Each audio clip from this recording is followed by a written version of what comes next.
ओम शांति। आज 20 दिसंबर 2020 की अव्यक्त मधुर महावाक्य रिवाइज है 20/3/1987।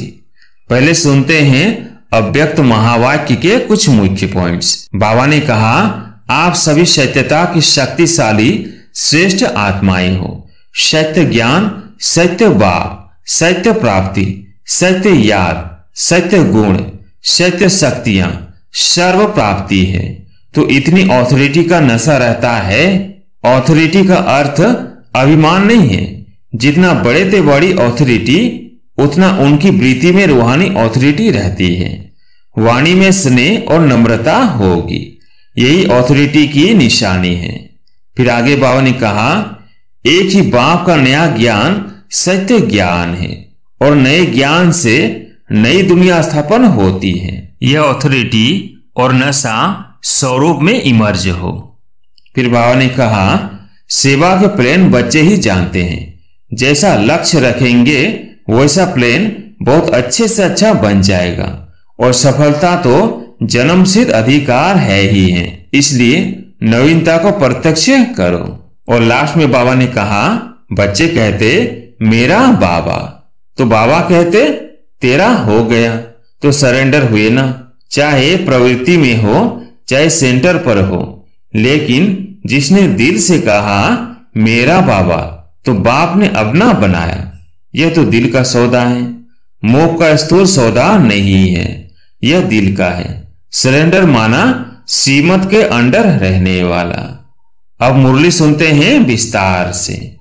हेडलाइन है स्नेह और सत्यता की ऑथोरिटी का बैलेंस।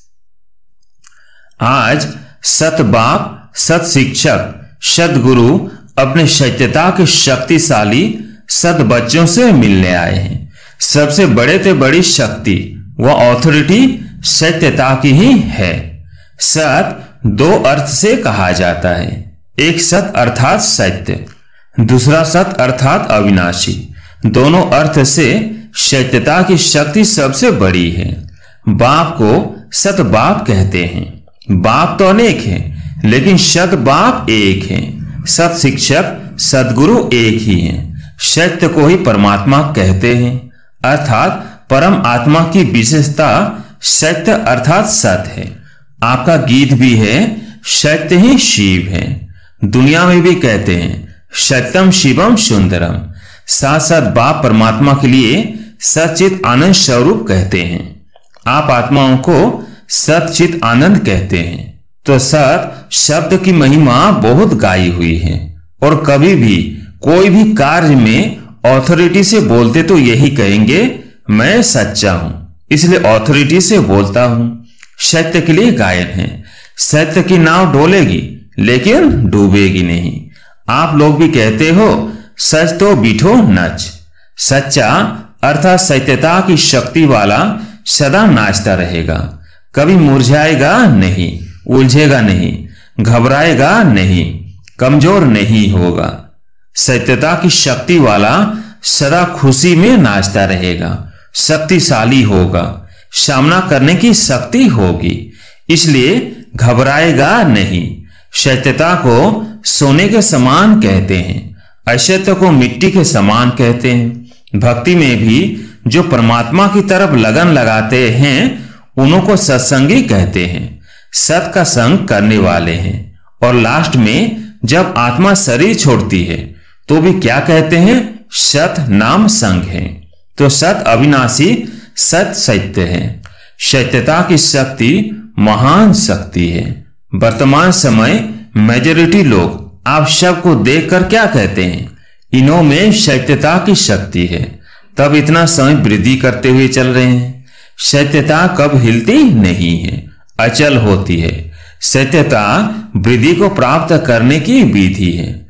सत्यता की शक्ति से सतयुग बनाते हो, स्वयं भी सत्य नारायण, सत्य लक्ष्मी बनते हो। यह सत्य ज्ञान है, सत बाप का ज्ञान है, इसलिए दुनिया से न्यारा और प्यारा है। तो आज बाप दादा सभी बच्चों को देख रहे हैं कि सत्य ज्ञान की, सत्यता की ऑथोरिटी कितनी धारण की है। सत्यता हर आत्मा को आकर्षित करती है। चाहे आज की दुनिया झूठ खंड है, सब झूठ है अर्थात सब में झूठ मिला हुआ है, फिर भी सत्यता की शक्ति वाले विजयी बनते हैं। सत्यता की प्राप्ति खुशी और निर्भयता है। सत्य बोलने वाला सदा निर्भय होगा, उनको कब भय नहीं होगा। जो सत्य नहीं होगा तो उनको भय जरूर होगा। तो आप सभी सत्यता के शक्तिशाली श्रेष्ठ आत्माएं हो। सत्य ज्ञान, सत्य बाप, सत्य प्राप्ति, सत्य याद, सत्य गुण, सत्य शक्तियां, सर्व प्राप्ति है। तो इतनी ऑथोरिटी का नशा रहता है। ऑथोरिटी का अर्थ अभिमान नहीं है। जितना बड़े ते बड़ी ऑथोरिटी, उतना उनकी वृत्ति में रूहानी ऑथोरिटी रहती है। वाणी में स्नेह और नम्रता होगी, यही ऑथोरिटी की निशानी है। जैसे आप लोग वृक्ष का दृष्टांत देते हो। वृक्ष में जब संपूर्ण फल की ऑथोरिटी आ जाती है तो वृक्ष झुकता है, अर्थात निर्वाण बनने की सेवा करता है। ऐसे रूहानी ऑथोरिटी वाले बच्चे जितनी बड़ी ऑथोरिटी उतने निर्माण और सर्वस्नेही होंगे। लेकिन सत्यता की ऑथोरिटी वाले निरंकारी होते हैं, तो ऑथोरिटी भी हो, नशा भी हो और निरंकारी भी हो। इसको कहते हैं सत्य ज्ञान का प्रत्यक्ष स्वरूप। जैसे इस झूठ खंड के अंदर ब्रह्मा बाप सत्यता की ऑथोरिटी का प्रत्यक्ष साकार स्वरूप देखा ना। उनके ऑथोरिटी के बोल कभी भी अहंकार की भाषा नहीं देंगे। मुरली सुनते हो तो कितनी ऑथोरिटी के बोल है, लेकिन अभिमान के नहीं। ऑथोरिटी के बोल में स्नेह समाया हुआ है, निर्वाणता है, निरंकार है, इसलिए ऑथोरिटी के बोल प्यारे लगते हैं। सिर्फ प्यारे नहीं लेकिन प्रभावशाली होते हैं। फॉलो फादर है ना। सेवा में व कर्म में फॉलो ब्रह्मा बाप है, क्योंकि साकारी दुनिया में साकार एग्जाम्पल है, सैंपल है। तो जैसे ब्रह्मा बाप को कर्म में, सेवा में, सूरत से, हर चलन से चलता फिरता ऑथोरिटी स्वरूप देखा, ऐसे फॉलो फादर करने वाले में भी स्नेह और ऑथोरिटी, निर्वाणता और महानता दोनों साथ साथ दिखाई दे। ऐसे नहीं सिर्फ स्नेह दिखाई दे और ऑथोरिटी गुम हो जाए, या ऑथोरिटी दिखाई दे और स्नेह गुम हो जाए। जैसे ब्रह्मा बाप को देखा, वह अभी भी मुरली सुनते हो, प्रत्यक्ष प्रमाण है। तो बच्चे बच्चे भी कहेगा, लेकिन ऑथोरिटी भी दिखाएगा। स्नेह से बच्चे भी कहेगा और ऑथोरिटी से शिक्षा भी देगा। सत्य ज्ञान को प्रत्यक्ष भी करेंगे, लेकिन बच्चे बच्चे कहते नया ज्ञान सारा स्पष्ट कर देंगे। इसको कहते हैं स्नेह और सत्यता की ऑथोरिटी का बैलेंस। तो वर्तमान समय सेवा में इस बैलेंस को अंडरलाइन करो। धरनी बनाने के लिए स्थापना से लेकर अब तक 50 वर्ष पूरे हो गए। विदेश की धरनी भी अब काफी बन गई है। भले 50 वर्ष नहीं हुए हैं, लेकिन बने बनाए साधनों पर आए हो, इसलिए शुरू के 50 वर्ष और अब के 5 वर्ष बराबर हैं। डबल विदेशी सब कहते हैं हम लास्ट सो फर्स्ट हैं, तो समय में भी फास्ट सो फर्स्ट होंगे ना। निर्भय की ऑथोरिटी जरूर रखो। एक ही बाप का नया ज्ञान सत्य ज्ञान है, और नए ज्ञान से नई दुनिया स्थापन होती है। यह ऑथोरिटी और नशा स्वरूप में इमर्ज हो। 50 वर्ष तो मर्ज रखा, लेकिन इसका अर्थ यह नहीं कि जो भी आवे उनको पहले से ही नए ज्ञान की नई बातें सुनाकर कंफ्यूज कर दो। यह भाव नहीं है। धरनी, नब्ज, समय ये सब देख करके ज्ञान देना, यही नॉलेज फूल की निशानी है। आत्मा की इच्छा देखो, नब्ज देखो, धरनी बनाओ, लेकिन अंदर सत्यता की, निर्भयता की शक्ति जरूर हो। लोग क्या कहेंगे यह भय ना हो। निर्भय बन धरनी भल बनाओ। कई बच्चे समझते हैं यह ज्ञान तो नया है, कई लोग समझ ही नहीं सकेंगे, लेकिन बेसमझ को ही तो समझाना है। यह जरूर है, जैसा व्यक्ति वैसी रूपरेखा बनानी पड़ती है, लेकिन व्यक्ति के प्रभाव में नहीं आ जाओ।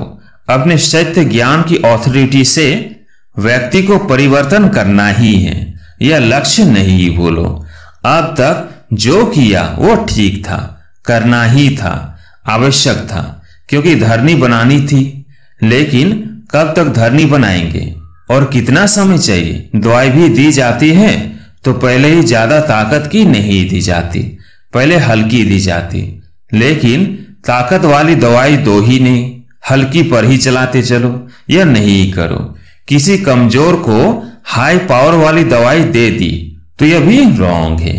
परखने की भी शक्ति चाहिए, लेकिन अपने सत्य नए ज्ञान की ऑथोरिटी जरूर चाहिए। आपकी सूक्ष्म ऑथोरिटी की वृत्ति ही उन्हों की वृत्तियों को चेंज करेगी, यह धरनी बनेगी। और विशेष जब सेवा कर मधुवन तक पहुंचते हो तो कम से कम उन्हों को यह जरूर मालूम पड़ना चाहिए। इस धरनी पर उन्हों की भी धरनी बन जाती है। कितनी भी कलराठी धरनी हो, किसी भी धर्म वाला हो, किस भी पोजीशन वाला हो, लेकिन इस धरनी पर वो भी नर्म हो जाते हैं। और नर्म धरनी बनने के कारण उसमें जो भी बीज डालेंगे उसका फल सहज निकलेगा। सिर्फ डरो नहीं, निर्भय जरूर बनो। युक्ति से तो ऐसा न हो कि वो आप लोगों को यह उलाहना दे कि ऐसी धरनी पर भी मैं पहुंचा, लेकिन यह मालूम नहीं पड़ा कि परमात्म ज्ञान क्या है। परमात्म भूमि पर आकर परम आत्मा की प्रत्यक्षता का संदेश जरूर ले जाएं। लक्ष्य ऑथोरिटी का होना चाहिए। आजकल के जमाने के हिसाब से भी नवीनता का महत्व है। फिर भल कोई उल्टा भी नया फैशन निकालते हैं तो भी फॉलो करते हैं। पहले आर्ट देखो कितना बढ़िया था, आजकल का आर्ट तो उनके आगे जैसे लकीरें लगेंगी। लेकिन मॉडर्न आर्ट पसंद करते हैं। मानव की पसंदी हर बात में नवीनता है, और नवीनता स्वतः ही अपने तरफ आकर्षित करती है। इसलिए नवीनता, सत्यता, महानता, इसका नशा जरूर रखो। फिर समय और व्यक्ति देख सेवा करो। यह लक्ष्य जरूर रखो कि नई दुनिया का नया ज्ञान प्रत्यक्ष जरूर करना है।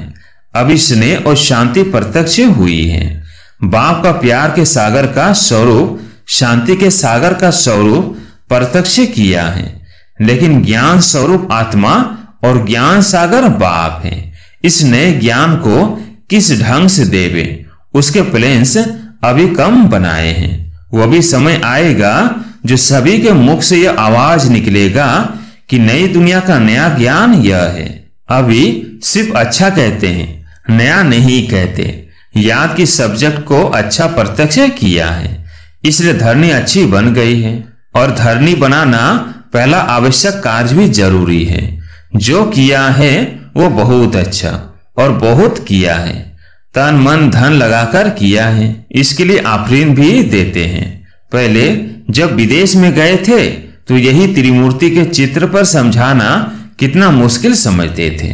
अभी त्रिमूर्ति के चित्र पर ही आकर्षित होते हैं। यह सीढ़ी का चित्र भारत की कहानी समझते थे, लेकिन विदेश में इस चित्र पर आकर्षित होते हैं। तो जैसे वो प्लेन बनाए कि यह नई बात किस ढंग से सुनावे, तो अब भी इन्वेंशन करो। यह नहीं सोचो कि यह तो करना ही पड़ेगा। नहीं, बाप दादा का लक्ष्य सिर्फ यह है कि नवीनता के महानता की शक्ति धारण करो। इसको भूलो नहीं। दुनिया को समझाना है, दुनिया की बातों से घबराओ नहीं। अपना तरीका इन्वेंट करो, क्योंकि इन्वेंटर आप बच्चे ही हो ना। सेवा का प्लान बच्चे ही जानते हैं। जैसा लक्ष्य रखेंगे वैसा प्लान बहुत अच्छे से अच्छा बन जाएगा। और सफलता तो जन्मसिद्ध अधिकार है ही है। इसलिए नवीनता को प्रत्यक्ष करो।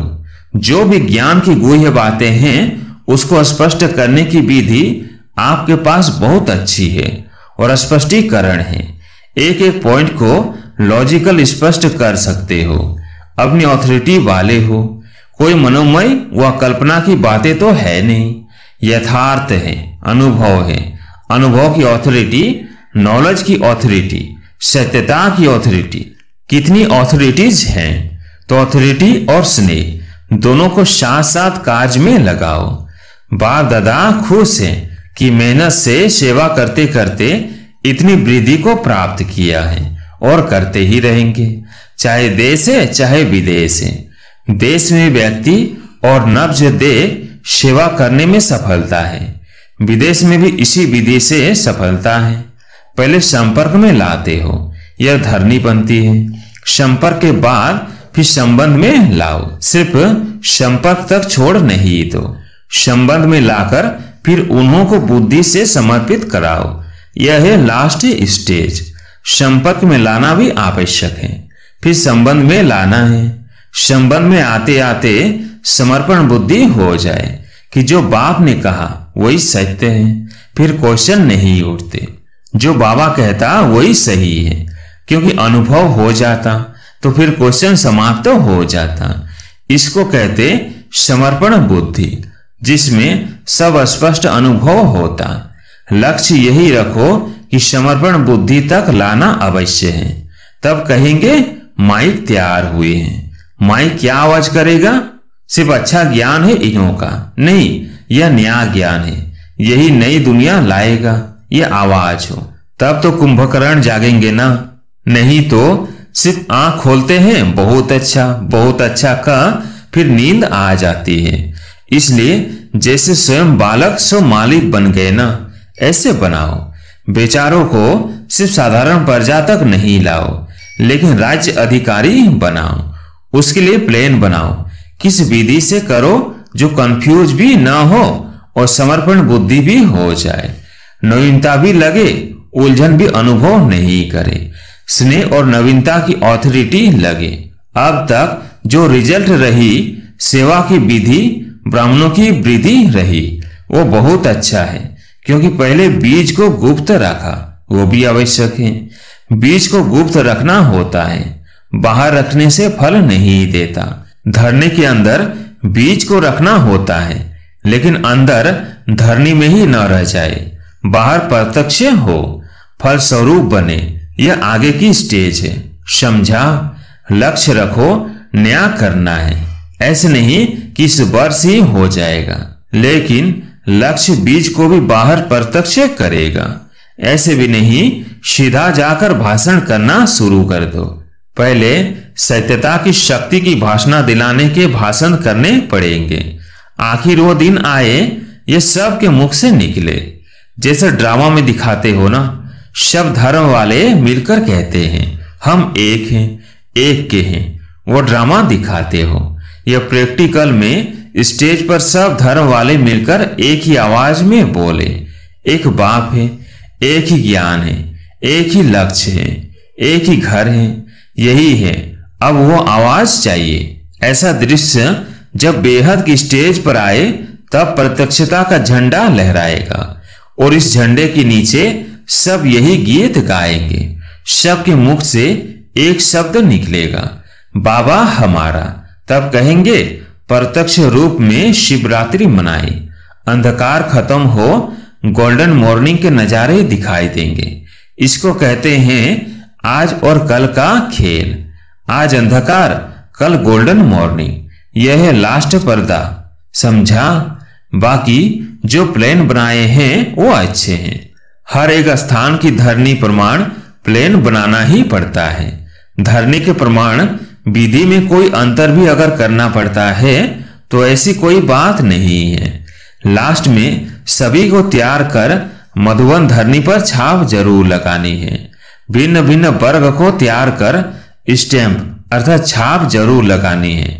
पासपोर्ट पर भी स्टैंप लगाने की सिवाय जाने नहीं देते हैं ना, तो स्टैंप यहाँ मधुबन में ही लगेगी। ये सब तो है ही सरेंडर। अगर ये सरेंडर नहीं होते तो सेवा के निमित्त कैसे बनते?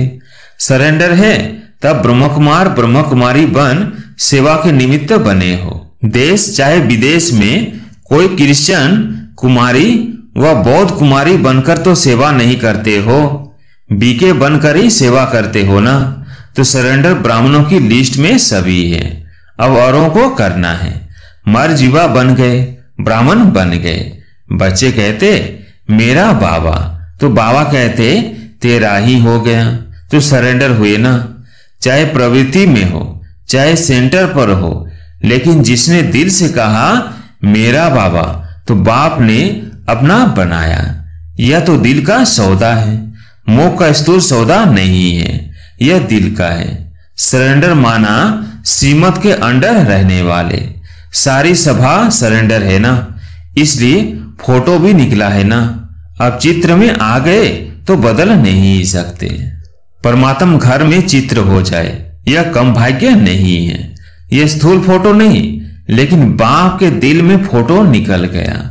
अच्छा, सर्व सत्यता की ऑथोरिटी वाले श्रेष्ठ आत्माओं को, सर्व नवीनता और महानता को प्रत्यक्ष करने वाले सच्चे सेवाधारी बच्चों को, सर्व स्नेह और ऑथोरिटी के बैलेंस रखने वाले, हर कदम में बाप द्वारा ब्लेसिंग अर्थात आशीर्वाद लेने के अधिकारी श्रेष्ठ आत्माओं को, सर्व सत अर्थात अविनाशी रत्नों को, अविनाशी पाठ बजाने वालों को, अविनाशी खजाने के बालक सो मालिकों को, विश्व रचता सत बाप, सत शिक्षक, सदगुरु का याद प्यार और नमस्ते। वरदान है मन के मौन से सेवा की नई इन्वेंशन निकालने वाले सिद्धि स्वरूप भव। मन के मौन से सेवा की नई इन्वेंशन निकालने वाले सिद्धि स्वरूप भव। जैसे पहले पहले मौन व्रत रखा था तो सब फ्री हो गए थे, टाइम बच गया था। ऐसे अब मन का मौन रखो जिससे व्यर्थ संकल्प आवे ही नहीं। जैसे मुख से आवाज न निकले वैसे व्यर्थ संकल्प न आए। यह मन का मौन, तो समय बच जाएगा। इस मन के मौन से सेवा की ऐसी नई इन्वेंशन निकलेगी जो साधना कम और सिद्धि ज्यादा होगी। जैसे साइंस के साधन सेकंड में विधि को प्राप्त कराते हैं, वैसे इस साइलेंस के साधन द्वारा सेकंड में विधि प्राप्त होगी। स्लोगन है, जो स्वयं समर्पित स्थिति में रहते हैं सर्व का सहयोग भी उनके आगे समर्पित होता है। आज एक विशेष सूचना है। आज मास का तीसरा रविवार है। सभी राजयोगी तपस्वी भाई बहने साय 6:30 से 7:30 बजे तक विशेष योग अभ्यास के समय अपने लाइट माइट स्वरूप में स्थित हो भ्रिकुटी के मध्य बाप दादा का आह्वान करते हुए कंबाइंड स्वरूप का अनुभव करे और चारों ओर लाइट माइट की किरणें फैलाने की सेवा करे। अच्छा, ओम शांति।